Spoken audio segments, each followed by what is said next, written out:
All right, let's jump right into one of the most mysterious and, well, universal things we all do, dreaming.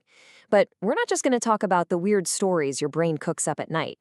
We're going to explore a pretty mind-blowing idea that your dreams are actually a powerful tool your brain uses to get ready for the future. I mean, think about it for a second. Have you ever had that strange feeling of déjà vu? Or woken up from a dream that felt so real it seemed to, actually predict something that happened later? It's a fascinating, kind of spooky feeling, right? Well, if you felt that, trust me, you are so not alone. In fact, that feeling isn't new at all, not by a long shot. It's an idea that has totally captivated humanity for thousands and thousands of years. This core belief that our dreams can give us a sneak peek at what's around the corner. From our earliest civilizations, people treated dreams like top-secret intelligence. I mean, in ancient Mesopotamia, they had entire books just to decode dream symbols. In Egypt, dreams were seen as literal maps of your destiny. And of course, you've got the story of Joseph in the Bible, interpreting the Pharaoh's dream about cows to predict famine and fortune. The takeaway was simple. Dreams mattered. They held secrets about what was coming. So, for centuries, that was pretty much the story.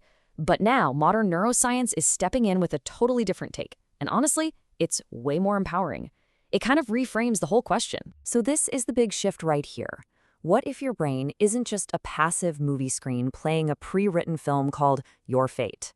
What if it's more like an active workshop, a rehearsal studio, or maybe even a flight simulator, where it runs endless simulations, testing out different scenarios to get you ready for whatever might happen when you wake up? Scientists even have a name for this whole process. It's a framework called the NEXTUP model. It stands for Network Exploration to Understand Possibilities, which is, a fancy way of saying your brain is building stories to explore all the potential solutions to your real-life problems. And then, this is key, it tags the important connections with emotions so you remember them. Okay, so how on earth does your brain actually do this every night? It sounds incredible, so let's get into the mechanics of it all. The process is actually pretty brilliant. So first, your brain takes new memories, usually stuff from your day, and mashes them up with way older, sometimes random-seeming memories. Then it weaves all these connections into a story, and that's your dream. While that story is playing, your brain is watching for your emotional reactions. And here's the magic part. If something in the dream makes you feel strongly, scared, happy, whatever, the brain tags that connection as valuable. It strengthens that pathway for you to use later. It's not giving you the answer. It's exploring the whole map of possible answers. And all of this is possible because of a very specific chemical cocktail in your brain, especially during REM sleep. So levels of norepinephrine and serotonin, your focus chemicals, they drop way down. It's like taking the logical filter off your brain. At the same time, acetylcholine skyrockets, which floors the gas pedal on creative, wild connections. And on top of all that, your emotion centers, the limbic system, are fired up, which supercharges that whole value tagging thing we just talked about. So what's the fuel for this whole simulation engine? Well, another scientific model calls the raw material residual strain. Just think of it as all the leftover bits from your day. The unresolved thoughts, the worries, that conversation you keep replaying in your head. That stuff is the raw material your brain uses to build these nightly simulations. And this is where everything comes together so beautifully. Modern science isn't just waving its hand and dismissing thousands of years of human belief. Not at all. It's actually providing a powerful neuroscientific reason for why dreams feel so meaningful and why sometimes they even feel predictive. I mean, just look at this timeline. We're talking 5,000 years ago. People in Mesopotamia had dream books. Then you have the Egyptians, the Greeks. It's been a constant thread throughout all of human history. We've always sensed, deep down, that there's something incredibly valuable going on when we're asleep. So here it is, side by side. The ancient view is that dreams are messages sent to you from the outside, revealing a fixed destiny.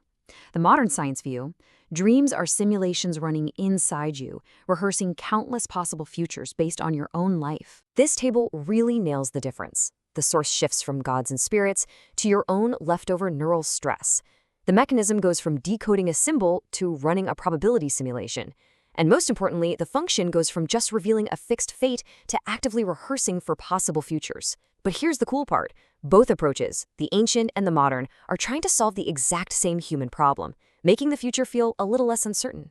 So, let's bring this all home. What does this actually mean for you? Because this is way more than just a cool science fact.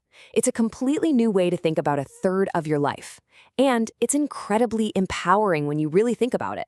Every single night, you have access to what is basically the oldest, most personalized future forecasting system on the planet.